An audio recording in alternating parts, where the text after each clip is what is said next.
بسم اللہ الرحمن الرحیم۔ السلام علیکم ورحمۃ اللہ وبرکاتہ۔ الحمد لولیہ والصلاة لنبیہ محمد وآلہ وصحبہ اجمعین، اما بعد۔ حاضرین و ناظرین، یہ درس نمبر 10 ہے اور آج سورہ بقرہ کی آیت نمبر 4 کا آخری حصہ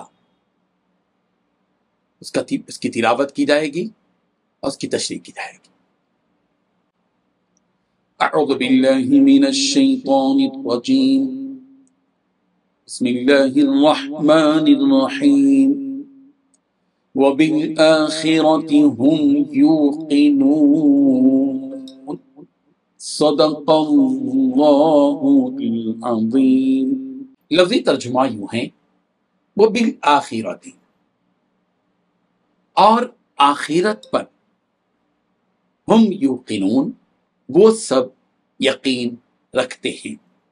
ترجمہ یوں ہے، اور آخرت پر وہ یقین رکھتے ہیں۔ بزرگان محترم، سورہ بقرہ کی آیت نمبر 4 میں متقیوں کی 5ویں علامت یہ بیان کی گئی ہے کہ جو متقی ہوتے ہیں وہ آخرت پر یقین رکھتے ہیں۔ یہاں اس نقطے پر بھی غور فرمائیے کہ انبیاء کرام علیہم السلام پر نازل شدہ باتوں کے لیے ایمان کا لفظ استعمال کیا گیا ہے اور آخرت کے لیے ایقان کا لفظ، یقین کا لفظ استعمال کیا گیا ہے۔ اس کی وجہ کیا ہے؟ اس کی وجہ یہ ہے کہ ایمان اور ایقان میں تھوڑا سا فرق ہے۔ ایمان کے معنی تصدیق کرنے اور مان لینے کے، جس کی ضد کفر اور انکار ہے۔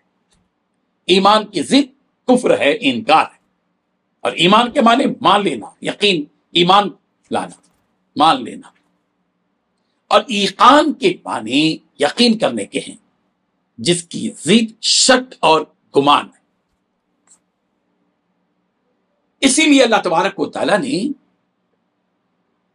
ایمان کا تذکرہ کیا، الذین یؤمنون بما انزل الیک وما انزل من قبلک، لیکن آخرت کی بات آئی تو کہیں بندہ شک اور شبہ کا شکار نہ ہو جائے، اس لیے یقین کا لفظ استعمال کیا گیا۔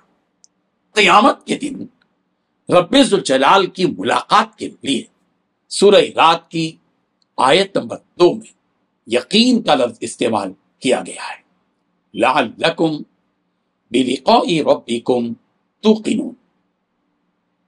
سورہ نمل کی آیت نمبر 3 میں بھی آخرت کے لیے یقین کا لفظ استعمال کیا گیا ہے، وَهُمْ بِالْآخِرَةِ هُمْ يُوقِنُونَ، اور وہ آخرت پر یقین رکھتے ہیں۔ بزرگان محترم، آدمی جس چیز پر یقین رکھتا ہے یہ ضروری نہیں کہ اس پر ایمان بھی رکھے، جیسا کہ فرعون کو حضرت موسیٰ علیہ السلام کے نبی ہونے کا یقین تھا، لیکن وہ حضرت موسیٰ علیہ السلام پر ایمان نہیں لایا۔ اسی طرح کسی چیز پر ایمان رکھنے کے لیے اس پر یقین کرنا بھی شرط نہیں۔ ہو سکتا ہے کہ اس کا ایمان غالب گمان پر مبنی ہو سکتا ہے کہ گمان کی منزل سے نکل کر وہ یقین کی منزل تک پہنچ جائے، اس طرح ایمان کی تکمیل ہو جائے۔ اللہ تعالیٰ نے یہاں پہلے ایمان کا ذکر کیا ہے، پھر یقین کا ذکر کیا، ایقان کا ذکر کیا ہے، تاکہ یہ بات ظاہر کر دی جائے کہ جو شخص ان چیزوں پر پہلے ایمان رکھتا ہے وہی شخص آخرت پر یقین بھی رکھتا ہے۔ قرآن مجید کی یہ آیت ہم سے مطالبہ کرتی ہے کہ انبیاء کرام علیہم السلام کی ساری ہی باتوں پر ایمان رکھیں اور آخرت کا یقین دل میں پیدا کریں۔ عقیدہ آخرت کی اہمیت اسلام میں بنیاد کسی ہے جس کو کہا جاتا ہے 3 چیزیں ہیں بنیادی: توحید، رسالت، آخرت۔ اللہ کو ایک ماننا، رسالت کو تسلیم کرنا، انبیاء کو ماننا، بالخصوص آخری پیغمبر کو رسول تسلیم کرنا، ان کو آخری نبی ماننا، اور پھر اس کے بعد آخرت۔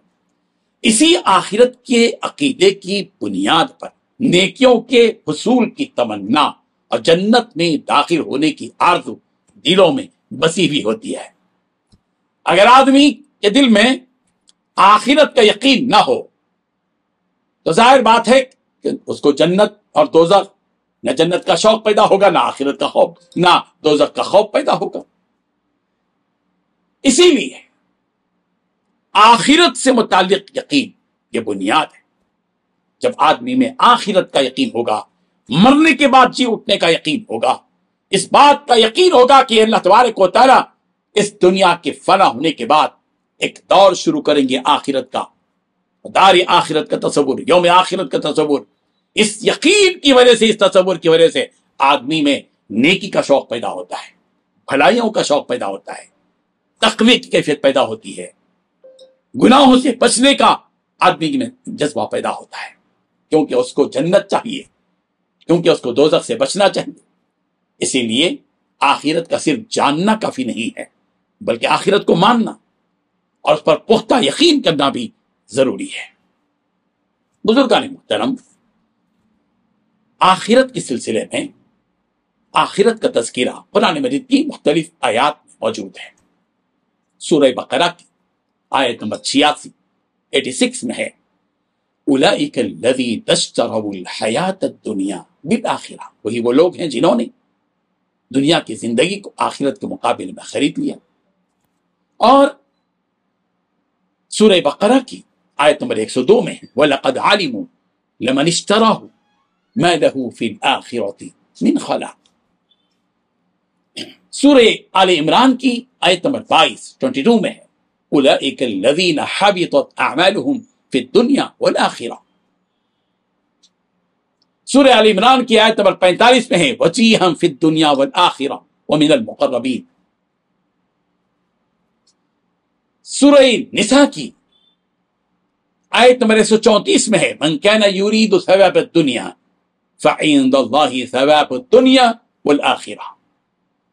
اور وَهُمْ بِالْآخِرَةِ هُمْ يُوقِنُونَ، سورہ لقمان آیت نمبر 4۔ تو یقین کا یہ لفظ قرآن مجید کی مختلف دیگر آیات میں بھی ہے، ہم نے چند آیتوں ہی کا تذکرہ کیا ہے۔ اللہ تبارک و تعالی ہم سب کو آخرت کے بارے میں یقین کی کیفیت میں ڈوب کر زندگی بسر کرنے کی توفیق عطا فرمائے، آمین۔ وآخر دعوانا ان الحمد للہ رب العالمین۔ ڈیلی درس قرآن کو سبسکرائب کیجئے، اپنے تاثرات اور مشورے ارسال کیجئے، اور اپنے متعلقین کا گروپ بنا کر انہیں روزانہ درس قرآن بھیجیں اور اجر و ثواب پائیں۔